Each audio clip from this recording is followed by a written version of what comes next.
Welcome to Cosmic Cassie, Leo. Thanks so much for tuning in and joining me. This is going to be your new moon reading for the new moon in Taurus happening tonight, my time, some of you tomorrow.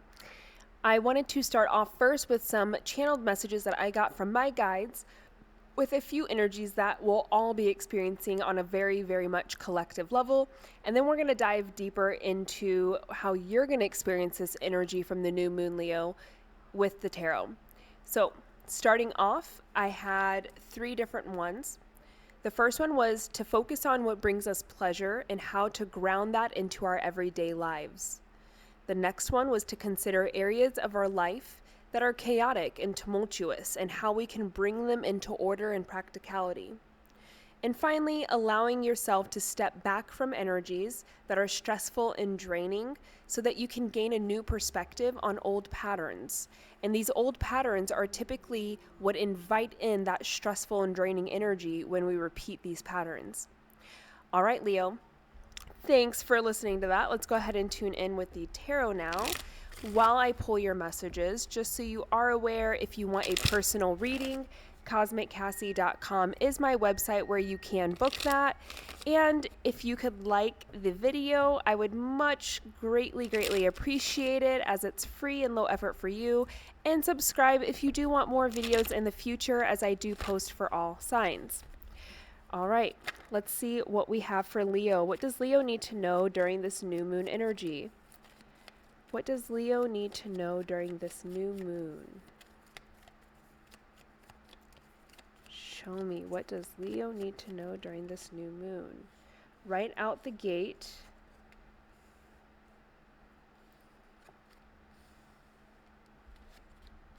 I'm going to pull just a couple more here. Make sure it's in frame. Sorry, guys. So right out the gate, we are starting with the 7 of Cups, the 9 of Swords, and the Fool card. What does Leo need to know with this new moon energy? Now, Leo, because I do mediumship and I do channeling, I do get messages occasionally throughout the readings, and I am trying my absolute best to make sure that I say them as they pop in.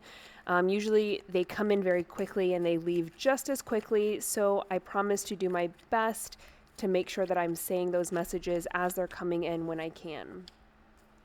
And one more. We have the High Priestess coming out for you. One more for Leo. How are we going to end this energy? One more for Leo. Thank you. All right. And just so you're aware, I am using the Wild and Unknown Tarot for this reading, and I'm also using that same one to clarify. They have a smaller size deck, which is absolutely adorable. So we're using the deck twice. Show me, clarify. 7 of Cups for Leo. All right, Leo, starting with that 7 of Cups being clarified by the 10 of Swords, we definitely have a lot of like 10 energy. I kind of felt it as I was even pulling. But we have the 7 of Cups clarified by the 10 of Swords. This is kind of urging you that when this new moon energy does come in, Leo, I think it really wants you to pay attention to the different options that you might feel burdened by, that you might feel challenged with, that actually can be let go and released. This feels like things that we're constantly anxious about, things that we're stressed about, things that we overthink sometimes. And it's not necessarily that it's the individual thing by itself that causes the stress and the overthinking. It feels more like, because it's a burden of choice, it's a burden of having too many options, of not knowing how to say no to some things and yes to other things. It feels like when these energies come in for us and these options come in for us, we kind of like get overwhelmed because there's so many things that we want to do, but there's so little time that we have. There's so little moments in our schedule that we can fit in. And then we're not doing self-care and self-love because we're spreading ourselves too thin. So then it creates this overall energy of being anxious, always on the rush, always last minute on the go. And it's almost like, hey, can we maybe just let go of some of these options and choices? I think it's going to be really important for you to learn, Leo, with this new moon energy, how to say no to things that maybe just we don't have time for right now. It's not that it's a bad opportunity. It's not that it won't go anywhere, but we have to learn how to make those choices for ourselves so that we continue to make sure we have time for us and our self-care, our self-love, right? We don't want to be too overwhelmed all the time. Clarify that Nine of Swords energy. Clarifying the Nine of Swords energy is the Two of Wands. This is literally traveling. This is movement. This is the future. This is partnerships. This is a lot of what should be positive energy, but for whatever reason, it's creating a lot of stress for us. And I think it gets back to that options. It gets back to those choices. When we're spread so thin, even when we have amazing, beautiful opportunities and movements, vacations, partnerships coming in for us, travel plans, work plans, business opportunities, we have all these awesome things coming in for us. But when we don't know how to say no to some of them and decline some of them, it becomes overwhelming and it becomes too much. And you know the saying, too much of a good thing is not always a good thing, right? It becomes a bad thing. It becomes a burden. It becomes anxiety. It becomes stress, overwhelm, overthinking, always working and having to do things, always moving. So I feel like these are good options for you. These are positive choices that you're having to make at this time, but we have to learn to have discernment on which ones we're willing to take on and which ones we're not. We can't take them all on, Leo. Let's clarify that Fool. This new moon energy is really going to push you into a space of kind of going within and figuring out what about me saying no to some of these options is preventing me from like moving forward with it. Because Leo, I do think that there's some kind of, I'm going to say it's more of an internal energy, a self-belief that our value is created by how much we can show up for other people, opportunities, choices, jobs, whatever it is. And there's something with not being able to say no to a good thing because we feel like it's lowering our value. We feel like we're missing out. We feel like there's something that we're not getting if we say no. We're in lack energy if we say no. Even if we have 5 other beautiful, amazing opportunities that we're currently pursuing, involved in, we're really successful, saying no to something makes us feel guilty for some reason. There's a shame there of saying no to it, especially when it's a good opportunity. And this is going to be an energy from the new moon that kind of prompts you to go within and figure out, why do you always feel like you have to have all these new beginnings, all these new projects, all these new adventures? Why is that energy there for you? And it's not to say that energy is negative. It's just to say we need to kind of go within and figure out, why do I always feel the need to have something more than what I already have?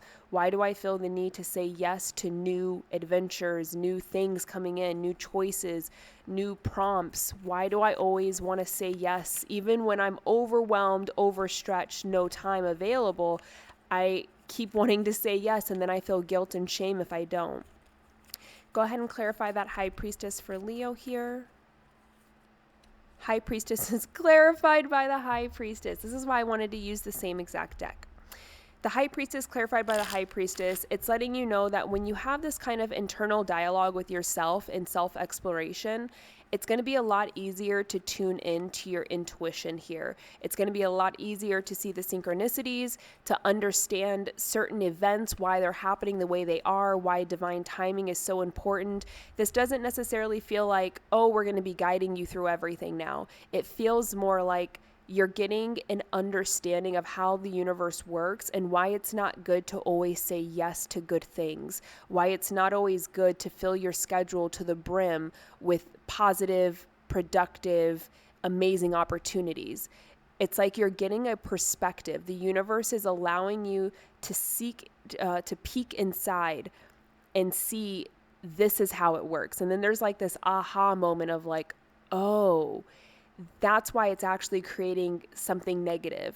So we're finding a resolution in a way that we didn't really think that we would, but I think we're coming into this very unique and divine understanding of universal law, of the energy of how things manifest, how things, move through different energy fields, how dimensions work. But it's not as complex as that, but it feels like that's what we get to peek inside of and gain this very new perspective and understanding, which immediately makes us want to stop doing what we're doing, right? And then let's clarify that 10 of Wands, closing us out here. Clarify that 10 of Wands. Justice. The 10 of Wands and the Justice. Do I need to say it? Leo, this energy is allowing you to release all those burdens that you really don't need to carry. And we may try to hold on to these burdens because we call them good opportunities. We call them success moves. We call them positive things coming in for us. But when you have so much of those things and that bag is so full, you can't pursue any of those things because you're so weighted down by holding on to all of them. And the Justice is coming in to free you of these burdens, to free you of these challenges of trying to do all these amazing things all at once and realizing it's not so amazing when you have too much, okay? Leo, again, if this resonated or you got something from it, please make sure that you do hit that like button. It's free and easy for you, and it means a whole lot to me. And if you want a personal reading, CosmicCassie.com is that website that you can use. Otherwise, Leo, I will see you guys in the future. Thanks so much for watching. Bye.